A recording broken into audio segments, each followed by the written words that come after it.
설악산 단풍이 절정을 맞았지만 강풍특보에 모든 탐방로가 통제됐습니다. 울산바위 인근에서는 강풍에 부러진 나무가 등산객을 덮쳐 3명이 다쳤습니다.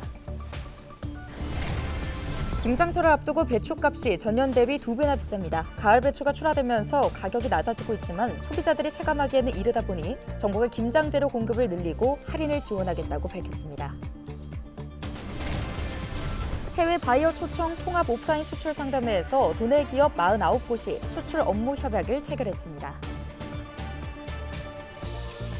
단풍철을 맞아 등산객이 증가함에 따라 산림화재에 각별한 주의가 요구됩니다. 최근 5년 사이 강원 지역에서 356건의 산림화재가 발생했으며 대부분 담배꽁초로 인한 화재로 집계됐습니다.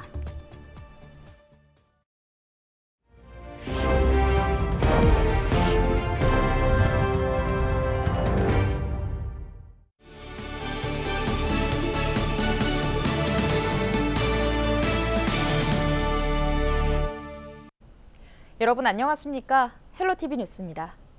설악산은 가을 단풍이 곱게 물들었는데요. 이번 주말쯤이면 단풍이 절정을 맞을 것으로 보입니다. 그런데 태풍급의 강풍이 몰아치면서 설악산 입산이 통제되고 등산객이 다치는 사고도 발생했습니다. 보도에 최성식 기자입니다. 설악이 오색 가을빛으로 물들어갑니다. 온 산 가득 노랗고 붉은 물결이 바람에 일렁입니다. 맑은 계곡은 가을 단풍과 어우러져 한 폭의 수채화를 연상케 합니다. 때마침 산등성이에는 선명한 무지개가 걸려 신비감을 자아냅니다. 설악산은 이제 단풍이 절정으로 향하고 있습니다. 그런데 갑자기 내려진 강풍특보에 이곳 남설악 오색지구를 비롯해 설악산 모든 구간 탐방로 출입이 통제됐습니다. 23일 오전 8시 40분쯤 설악산 울산바위 인근에서는 등산객 3명이 강풍에 부러진 나무에 깔리는 안타까운 사고가 발생했습니다. 이 사고로 60대 남성 1명이 심정지 상태에서 인근 병원으로 옮겨져 치료를 받고 있고 나머지 2명도 크고 작은 부상을 입었습니다. 당시 설악산에는 순간적으로 초속 36m에 달하는 강풍이 불었습니다. 이른 새벽 대청봉에 올랐던 등산객들도 국립공원공단의 통제로 서둘러 산을 내려와야 했습니다. 여기서 비 안 왔는데 올라가니까 저 3분의 1 정도나 올라가서 어떡하니까 비가 오더라고. 좀 바람이 워낙 세니까 그게 좀 저기 했지. 태백산보다 더해. 그 정상은. 모처럼 가을 단풍을 보기 위해 설악산을 찾았던 관광객들도 입산 통제 소식에 발길을 돌려야 했습니다. 아쉬웠는데요. 조금 또 그런 멋이 있어야 또 다음에 또 가물 오면 또 멋있게 끝까지 갔다 오죠. 이 날씨가 좀 더 가물 왔으면 맑았으면 좋았는데 조금 더 있으면 더 멋있을 것 같아요. 설악산 대청봉 등 정상부는 벌써 겨울의 문턱에 와 있습니다. 지난 20일에는 최저 기온이 영하 2.6도까지 떨어지면서 설악산 중청대피소 일대에는 올가을 첫눈이 내렸습니다. 때문에 늦은 가을 설악산 고지대 등산에 나설 경우 각별한 주의가 필요합니다. 아무런 준비 없이 무작정 산을 오르시면 준비된 장비가 없을 경우에는 쉽게 발목을 삘 수 있다거나 쉽게 이제 기온이 낮은 날씨 속에서는 쉽게 저체온증이 오거나 하는 그런 사고로 이어질 수가 있기 때문에 반드시 계획하고 정해진 코스를 따라서 미리미리 준비를 해야만. 깊어가는 가을 설악산 단풍은 이번 주말이 가장 절정을 이룰 것으로 보입니다. 헬로티비 뉴스 최성식입니다. 날씨가 부쩍 쌀쌀해졌습니다. 곧 본격적인 김장철인데요. 요즘 배추값이 하도 비싸다 보니 금배추라는 말이 나옵니다. 김장철을 앞두고 가을 배추가 출하되기 시작했는데 앞으로 배추값이 얼마나 떨어질 수 있을까요? 정승환 기자의 보도입니다. 일렬로 늘어선 인부들이 배추 수확에 한창입니다. 겉잎을 뗀 배추는 한 망에 3포기씩 차곡차곡 담깁니다. 가을 배추 출하가 시작되면서 배추 가격은 하락하는 추세입니다. 농식품부에 따르면 배추 한 포기 도매 가격은 지난 21일 5,610원으로 5,000원대까지 떨어졌습니다. 지난달 중순 포기당 9,537원으로 최고점을 찍은 뒤 하락세가 이어지고 있는 겁니다. 11월 상순 정도면 한 4,000원대, 그리고 11월 중순 정도가 한 3,000원대 이렇게 보시면 될 것 같습니다. 하지만 소비자가 체감하기엔 아직은 역부족입니다. 지난달까지 이어진 무더위로 인해 배추 작황이 좋지 못한 데다 출하 시기까지 늦어지면서 여전히 공급량이 부족하기 때문입니다. 지난 21일 배추 소맥 가격은 9,162원으로 이달 초보다 오히려 올랐습니다. 지난해와 비교하면 4,000원 이상 비쌉니다. 많이 비싸고 일단 밭에서 우리가 밭에를 다녀봤지만 많이 망가져가지고 배추가 좀 비쌀 거예요. 작년 비해서는. 무 가격도 사정은 비슷합니다. 무한계 소맥 가격은 지난 21일 기준 3,586원으로 전년보다 1,400원 넘게 올랐습니다. 소비자들 사이에선 김치를 직접 담그는 것보다 사 먹는 게 낫다는 이야기도 나옵니다. 주로 해먹는데 요즘은 너무 비싸가지고 내가 2번째 사는 거야 이거. 사는 게 싸. 실제로 지역마트나 전통시장에선 배추 등 김장재료 대신 김치를 찾는 사람이 늘었습니다. 김치는 누구나 먹는 거잖아요. 어느 가정이고 이거는 누구나 먹는 거기 때문에 올릴 수는 없어요. 단 덜 남는 거지. 마진을 좀 박하게 하고 이제 하여튼 이 비싸다 하면서 김치를 더 많이 팔리는 거야. 3배 정도 올랐어요. 정부는 본격적인 김장철을 앞두고 소비자 부담을 줄이기 위해 김장재료 공급을 늘릴 계획입니다. 계약 재배 물량인 배추 24,000톤과 무 9,000톤을 김장 성수기에 공급하고 고추와 마늘 등 김장재료 비축 물량도 시장에 공급할 예정입니다. 또 오는 24일부터 전통시장과 마트에서 배추와 무 등 가격 상승 품목을 대상으로 최대 40% 할인도 지원합니다. 정부가 적극적인 김장재료 안정화 대책을 내놓은 가운데 실제 소비자 부담이 얼마나 줄어들지 관심이 쏠립니다. 헬로티비 뉴스 정승환입니다. 원주시와 강원특별자치도가 공동 주관한 해외 바이어 초청 통합 오프라인 수출 상담회에서 49건의 업무 협약을 체결하는 성과를 보였습니다. 특히 이 가운데 화장품 제조업체인 뉴랜드 올네이처는 5억 원 상당의 수출 계약까지 체결했는데요. 이번 수출 상담회는 지난 15일과 16일 해외 바이어 70곳이 참여했으며 원주를 비롯해 강원 지역 116개 기업이 참여했습니다. 강원특별자치도 소방본부가 입산객이 늘어나는 가을철 산림 화재 예방을 위한 주의를 당부했습니다. 소방본부에 따르면 최근 5년간 강원 지역에서 발생한 산림 화재는 356건으로 담배꽁초나 쓰레기 소각 등 부주의가 256건으로 가장 많았는데요.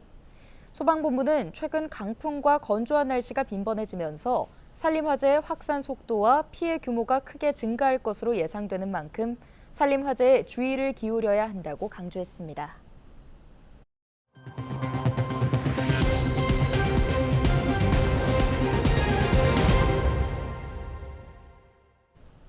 국내에서 반려동물을 키우는 인구 비중은 지난해 기준 전체 인구의 30%인 1,500만 명에 달한 것으로 추산되고 있는데요. 국내에는 아직까지 반려동물의 영양 사료 기준이 마련되지 않아 표준화 작업이 요구되고 있습니다. 김남호 기자가 보도합니다. 국립축산과학원 잔디마당입니다. 사료를 먹는 반려동물을 지켜보는 반려인들의 얼굴마다 미소가 가득합니다. 하지만 반려인 대부분은 반려동물에게 어떤 사료를 어느 정도 먹여야 하는지 알지 못합니다. 사람도 단백질을 몇 그램씩 먹어야 된다고 하는데 이제 동물들은 그런 기준 같은 게 없으니까 얼만큼 먹여야 되는지, 얼마나 먹여야 되는지 이게 이 아이한테 좋은 건지를 사실 잘 모르는 것 같습니다. 반려동물 사료 제조업체 관계자들도 마찬가지입니다. 미국이나 영국의 영양 표준을 이용하다 보니 품종이나 연령 기준에 적합한 사료를 만들지 못하는 경우도 있습니다. 기존에는 국내에 영양 표준이 없다 보니까 펫푸드 선진국인 미국이나 유럽에 있는 영양 표준을 사용하게 됐습니다. 영어로 되어 있는 영양 표준들을 국내에 있는 모든 업체들이 제대로 접근한다는 건 쉽지 않은 일입니다. 그렇다 보니까 영양 표준에 벗어나는 제품이 나올 수도 있었습니다. 아직까지 국내에는 영양 균형에 근거한 반려동물 사료의 개념이 제도적으로 정립되지 않았습니다. 국립축산과학원은 반려동물 사료의 영양 표준을 제시해 국내 반려동물 사료의 품질을 높여나갈 계획입니다. 다 자란 동물인 경우 아니면은 지금 성장하고 있는 단계 아니면 번식 단계 이런 단계들을 구분해서 각각의 다른 영양 기준을 설정했습니다. 꼭 필요한 영양 수준을 제시를 한 거고요. 이제 과학적으로 다르다는 게 밝혀졌기 때문에 명확하게 표준을 제시할 수 있었고 나머지 연령별, 품종별 좀 다른 것들은 꾸준히 연구하고 있습니다. 국내에서 반려동물을 키우는 인구 비중은 지난해 기준 1,500만 명으로 추산되고 있습니다. 관련 시장 규모도 2027년에는 6조 원 규모로 성장할 것이란 전망도 나왔습니다. 반려동물은 사람처럼 이 같은 다양한 음식을 섭취하기 어렵기 때문에 영양을 충족시키는 완전 식품 기준이 필요해지고 있습니다. 헬로티비 뉴스 김나옵니다. 22일 오후 5시 54분쯤 춘천시 신보급 율물리의 한 양계장에서 불이 나 약 2시간 만에 꺼졌습니다. 화재로 인한 인명피해는 없었지만 외국인 근로자 등 9명이 대피했습니다. 또 닭 17만 마리가 소사하고 샌드위치 패널 건물 3개 동이 불에 타는 등 약 10억 원의 재산 피해가 발생했습니다. 경찰과 소방당국은 화재의 원인 등을 조사하고 있습니다. 정성군립병원이 본관동 증축 공사를 마치고 23일 개원식을 열었습니다. 정성군은 지난 2022년 사업비 170억 원을 들여 병동 증축 사업을 진행해 지난 8월 본관동 증축 공사를 완료했는데요. 이날 개원한 본관동은 지상 3층 규모로 응급실과 촬영실, 산부인과, 약국, 물리치료실, 수술실, 건강검진센터와 외래 진료 공간 등을 갖췄습니다. 이철규 국회의원이 2024년 하반기 교육부 특별교부금 41억 6,100만 원을 확보했습니다. 이번에 확보된 특별교부금은 동해 창호초등학교 급식소 개축 및 체육관 신청에 23억 원과 삼척 누리유치원 다목적실 증축에 7억 원 등이 투입됩니다. 이철규 의원은 앞으로도 동해와 태백, 삼척, 정선 지역 교육 여건 개선을 위해 추가적인 예산 확보에 팔을 걷어붙일 방침입니다. 내년도 평창군 평창읍 상립 평창치유의 숲 일원에 데크길과 쉼터 등 무장의 나눔길이 조성됩니다. 국민의힘 유상범 국회의원은 23일 산림청 등이 주관하는 2025년 녹색자금 지원 취약지역 인프라 확충 사업에 평창치유의 숲이 최종 선정돼 국비 4억 2,400만 원이 투입된다고 밝혔는데요. 유 의원은 이번 사업이 완료되면 인근에 조성 중인 치유센터, 목재문화체험장, 남산 산림욕장과 연계해 산림관광 활성화에 도움이 될 것으로 보고 있습니다.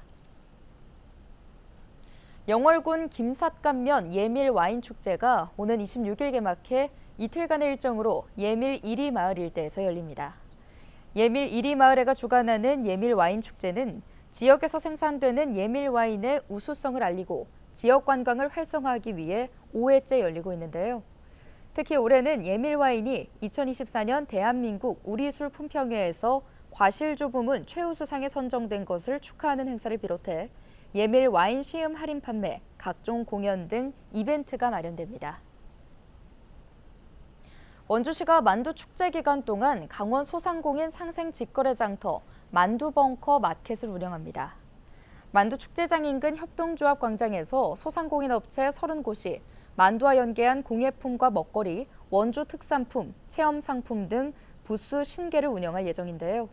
또 야외 공연과 버스킹 행사 등을 통해 만두 축제장을 방문하는 관광객과 시민들에게 다양한 상품 홍보와 판매 지원에 나설 계획입니다. 외국인 유학생이 참여하는 김치 담그기 행사가 23일 강원대학교에서 열렸습니다. 한국생활개선특별자치도연합회는 이날 강원대학교 미래광장에서 외국인 유학생과 회원 등 180여 명이 참여한 가운데 김치 전수 교육을 진행했는데요. 이번 교육은 김치에 대한 올바른 이해와 체험을 통해 김치를 알리기 위해 마련됐습니다. 이날 담근 김치는 농협이 지원한 쌀과 함께 취약계층에 전달될 예정입니다. 오늘 준비한 소식은 여기까지입니다. 함께해 주신 여러분 고맙습니다.